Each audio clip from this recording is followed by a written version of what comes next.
Hello and welcome to the best practices for interviews and virtual interview preparation. My name is Brian Whitmore. I'm a career coach with the Wisconsin School of Business with the finance and real estate majors. Thanks for taking the time to listen to this presentation. Let's get started. Here are our lesson objectives that we're going to be covering today. We're going to be talking about branding, how to sell that brand, the formula for an elevator pitch, best practices and tips for successful networking, where to find those networking opportunities, and that's going to be covered in a different video. However, I want to give you a high level overview of that and then some best practices for virtual interviewing. So, when talking about creating a brand and branding yourself and selling that brand, you want to look at this scale here, this continuum that you see in front of you with a positive first impression, knowing your story, understanding your wow factor and authenticity. That first impression matters because you don't get an opportunity to make a second impression. And then again, knowing yourself and your story and how that story relates to what you're applying to, whether that's an internship or a job, career, understanding your wow factor. What about you is going to draw you to this place you're applying to, or the why is a better word I like instead of wow. And then the authenticity of it. How personable is it? How relatable is the information you're sharing?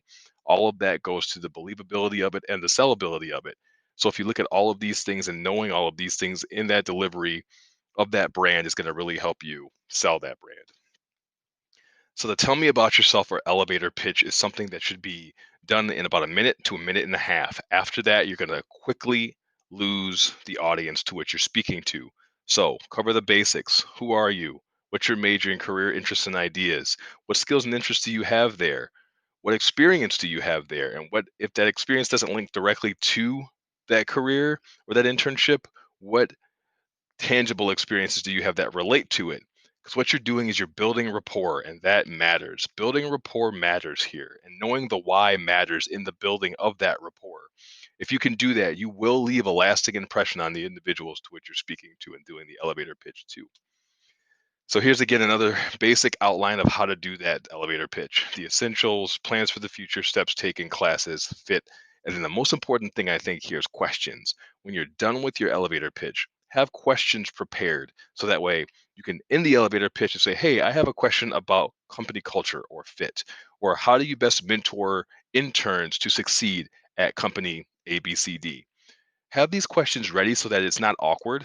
Have the questions be open ended so that way you can continue the conversation and it gives you a good place to continue that conversation. Some elevator pitch don't do a lot of superfluous details about your personal life. Make sure that those personal details are tangible, that they are real, and that they're not overly flamboyant or they're not overly exaggerated. Make sure you keep your concentration on the individual or on the camera. Try not to have yourself wandering about the screen so that it looks like you're focused and intent. The monotone and rehearsed elevator pitch is a bad one. Now, I want to draw focus to the rehearsed part of that. Yes, rehearse your elevator pitch and practice it. However, make sure that you're rehearsing it so that it doesn't sound rehearsed. I don't want your elevator pitch to sound like you are talking from a cue card, but rather you know yourself and your brand so well that it just comes off personably. That's why you rehearse your elevator pitch. And please do not recap your resume. You have that document for a reason. Let that document speak for itself. Speak to the skill sets within that document. That's a great thing to add in your elevator pitch. So finding those networking opportunities, LinkedIn and Handshake are going to be the vehicles for that.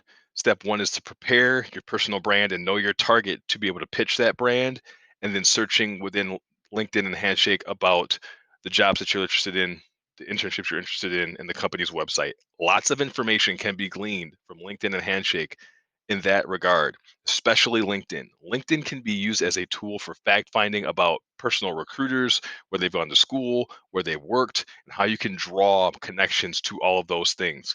It's also great for informational interviewing, for finding out more about networking events, and then using the social networks and career fair networks and websites for more information. We get to best practices for virtual interviewing, and this is important because given the current nature of what we're doing, this is going to be the the future going forward.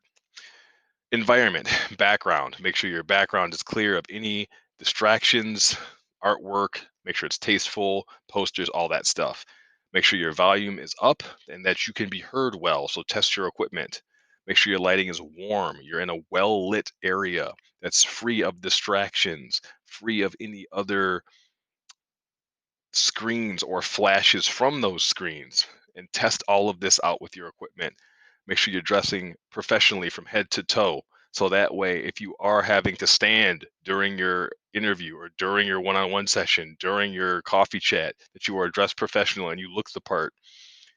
Make sure that you're confident virtually. Have good body language. Sit up straight. Be intent about making sure you look the part and that your tone has inflection, you're not monotone, and that you're using great dialogue as if that person is standing right in front of you.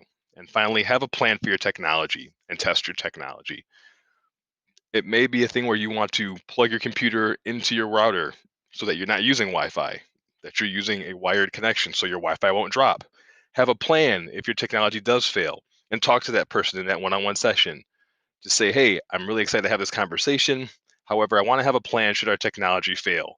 Can I call you at this number? Can I give you my phone number to call me? I'll wait for you to send me a Teams message or a Zoom message or a WebEx message to restart the conversation. Have that plan up front. That way, you don't have to know about it and think about it during the entire process of your communication and your conversation. All these things are going to make sure that you can concentrate on what's the most important. That's building rapport, networking, and learning about the place that you're trying to apply to. So here's just a basic overview of the career fairs we have coming up. If you have any questions, please reach out to us as a career engagement team. We're here to help you. You can schedule appointments to Starfish with us. Again, thank you for taking the time to listen to this presentation. My name is Brian Whitmore, and I hope that this information you found was informative and thought provoking.